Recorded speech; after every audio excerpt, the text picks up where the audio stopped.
जिनके ऊपर आरोप लगा, पुलिस जब गई इनको पकड़ने के लिए, फरार पाया गया और 3 महीने तक अंडरग्राउंड हो गया ये पुलिस ऑफिसर। इतनी बेशर्मी इस देश में पहली बार हुई, जो एक पुलिस कमिश्नर, पुलिस कप्तान, पुलिस मुखिया मुंबई जैसे शहर का, वो फरार हो जाए 3-3 महीने तक और सुप्रीम कोर्ट में आकर के सरेंडर करे, और सुप्रीम कोर्ट मुस्कुराते हुए पूछे कि आपको शर्म आनी चाहिए कि आपको अपनी पुलिस पर भरोसा नहीं हो रहा है, जिस पुलिस के साथ आपने इतने वर्षों तक सेवा दी है। ये police commissioner, x police commissioner, अब लीलावती हॉस्पिटल का एग्जीक्यूटिव डायरेक्टर है। वाह रे वाह रे वाह वाह वाह वाह। लीलावती हॉस्पिटल कितना क्रेडिबल हॉस्पिटल है, जरा देखिए साहब।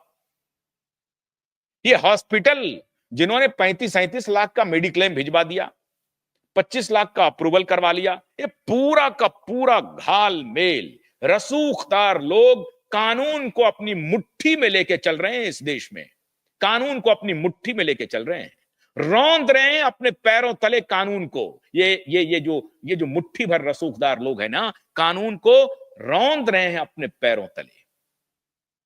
37 लाख का फॉरेन क्लेम करवा दिया, 25 लाख का अप्रूवल करवा लिया।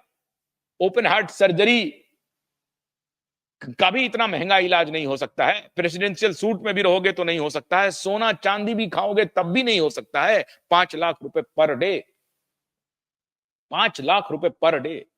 तो साहब क्या बात है, सैफ अली खान है, नवाब साहब जा रहे हैं, नवाब साहब भर्ती हो रहे हैं, तो 25 लाख क्या है साहब। अब 25 लाख रुपए, नवाब साहब को पैसे की जरूरत नहीं है साहब, नवाब साहब को पैसे की क्या जरूरत है। ये तो है कि लूट मचा दो, इधर से भी कुछ पैसा ले लो, उधर से भी कुछ पैसा ले लो।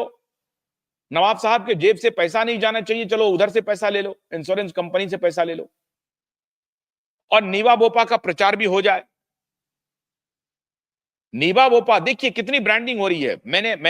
मैं पिछले 1 सप्ताह से देख रहा हूं कि निवास जो इलायची है या जो भी है, मैंने तो खाया नहीं, मैंने देखा नहीं, राजनिवास का प्रचार धड़ल्ले से चल रहा है साहब, राजनिवास का बड़ी तेजी से। और उसका प्रचार कौन करने वाला है, ये सैफ अली खान है। तो एडवर्टाइजर देखता है कि भैया जिस वक्त वो चर्चा में है, ट्रेंडिंग में है, टेलीविजन पे, इंटरनेट वर्ल्ड पे, अखबारों में, जहां कहीं भी ट्रेंडिंग है, तो इसका मतलब है कि उसका चेहरा ले आओ और बिक जाएगा हमारा माल। ये है मार्केटिंग टूल्स, ये है मार्केटिंग स्ट्रैटेजी। तो वो हॉस्पिटल से शेर की तरह बाहर निकला, इधर राजनिवास का विज्ञापन शुरू हो गया साहब। यह है कट थ्रोट कॉम्पिटिटिव वर्ल्ड, जो आपके इमोशन से, आपके जज्बात से खेलता है।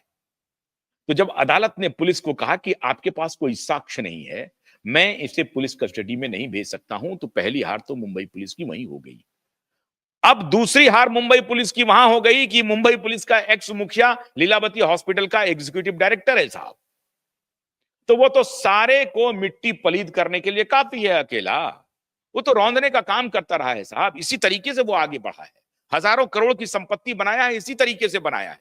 ये लोग चर्चा करते हैं, मेरे पास कोई उन्होंने फोन करके नहीं बताया कि मेरा 1000 करोड़ रुपए का संपत्ति है, लेकिन जो कोई भी उनके बैचमेट रहे हैं, उनके जो ऊपर नीचे सीनियर जूनियर ऑफिसर फ्रेंड रहे हैं, और पॉलिटिकल गैलरी, पावर गैलरी के जो दूसरे लोग हैं जिनसे मैं रहता हूं, जो मुझे बताते रहते हैं, जो मेरे सूत्र हैं, उनका कहना है कि साहब हजारों करोड़ की मिल्कियत का आदमी है ये साहब, ये हजारों करोड़ रुपए बना चुका है परमवीर सिंह। अब परमवीर सिंह का ही एक शागिर्द वहां पहुंच गया है, दहिया साहब। ये पूरा पूरा मामला ही जो है, ये काली बोरी में है, दाल नहीं है, ये बोरी है दाग का, कुकर्म का, बेईमानी का, बेशर्मी का। नीवा भोपा इंश्योरेंस को भी आगे बढ़ाना है, उसका भी प्रचार हो जाना है कि सैफ अली खान का अप्रूवल हो गया साहब नीवा भोपा में। अब इसका जो मार्केटिंग, जो मार्केटिंग इसका यील्ड है, मार्केटिंग जो आउटपुट है, वो ये है कि कौन इंश्योरेंस कंपनी है जिसने सैफ अली खान को 4 दिन में अप्रूव कर दिया इतने बड़े अमाउंट का, और नीवा भोपा।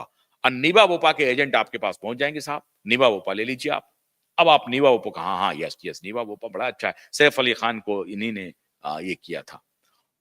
हर एजेंट नीवा बोपा का अब आपको यही जाकर के बोलेगा कि सैफ अली खान ने नीवा बोपा इंश्योरेंस लिया है, नीवा बोपा लिया है, नीवा बोपा लिया है, नीवा बोपा लिया है। और हमारे देश के लोग ऐसे हैं जो अमिताभ बच्चन के बगल में अगर आपका घर है तो उस घर की कीमत जो है, भले ही वहां सड़क ना हो, भले ही वहां कोई पार्क नहीं हो, आप किसी और बेहतर अच्छे जगह पे रह सकते हैं जहां आबो हवा अच्छी है, लेकिन अमिताभ बच्चन के घर के बगल में, इसलिए आपके घर की कीमत जो है सो 200 करोड़ हो जाएगी। ये है हमारा माइंडसेट, ये है हमारे हम भारतीयों का माइंडसेट। अमिताभ बच्चन के बगल वाला बंगला मेरा ही है, इसलिए उसकी जो प्रॉपर्टी की जो वैल्यू है, वहां कोई नागरिक सुविधा हो नहीं हो, वैसे अमिताभ बच्चन जहां वहां नागरिक सुविधा होगी। मेरे कहने का तात्पर्य समझिए, अगर किसी स्टार के बगल में आप आपका कोई बंगला है या आपका कोई घर है, तो आपके प्रॉपर्टी की कीमत जो है सो फिर सैकड़ों करोड़ में हो जाएगी, सिर्फ इस आधार पे कि अमिताभ बच्चन के बगल के प्रॉपर्टी में आप रहते हैं।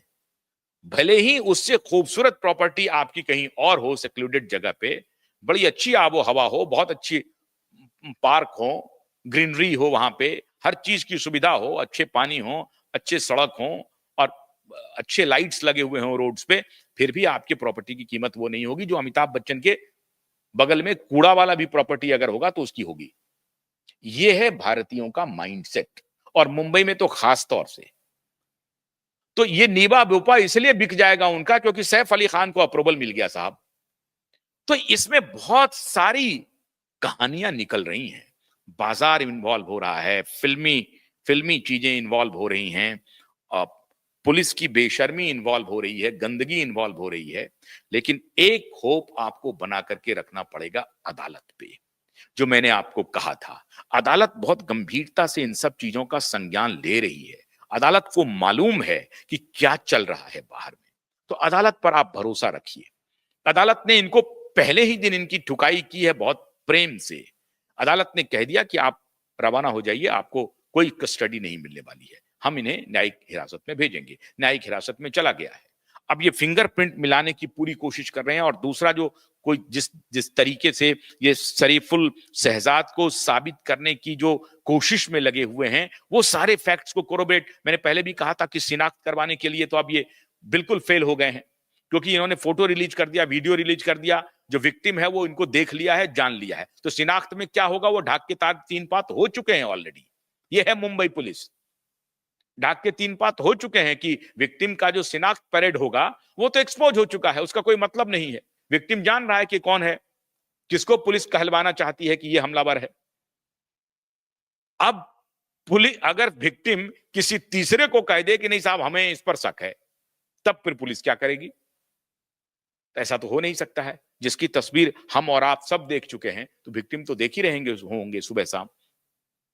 तो वो शिनाख्त परेड तो फार्स हो गया साहब, शिनाख्त परेड का कोई मतलब नहीं है। और ये पक्ष अदालत पूछेगी इनसे, अदालत पूछेगी कि आप टोपा तो लेकर के पहना पहना के इधर उधर घुमा रहे हैं, लेकिन फोटो आपने क्यों रिलीज किया, क्यों रिलीज किया?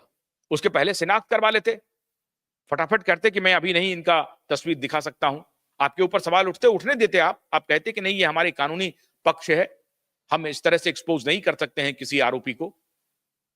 आप एक तरफ पकड़ करके एक आरोपी को आपने बर्बाद कर दिया है जीवन, अब किसी तरीके से उनकी जीवन पटरी पर आएगी आकाश कनौजिया की। तो अदालत इनसे पूछेगी साहब आपने मामूली कानूनी पेच को भी ठीक से नहीं हैंडल किया,